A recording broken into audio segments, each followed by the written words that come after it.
Welcome to Luca and Miguel. Enjoy the video. You start by getting prerequisites out of the way. Make sure your iPhone is updated, Bluetooth and location are enabled, and you have the AirTag active. Once done, remove the plastic tab or press the battery until you hear a chime. That tells you the AirTag is awake.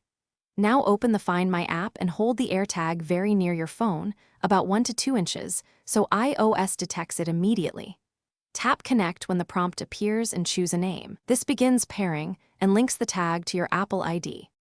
Now that the AirTag is paired, decide where in the wallet it will live. A slim card slot or a thin dedicated sleeve works best because thick layers or metal cards can block signal.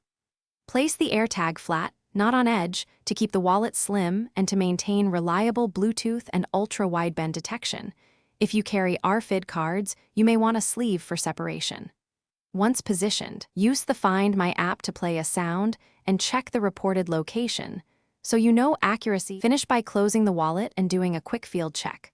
Walk a short distance, then open Find My to confirm continuous tracking and that precision finding, if available, guides you properly.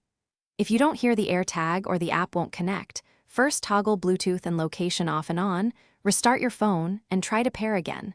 These steps resolve most glitches. If the chime is weak or intermittent, swap the CR2032 battery. And if problems continue, contact Apple support for deeper diagnostics or replacement. Thanks for watching and please subscribe. It's the best investment you'll ever make.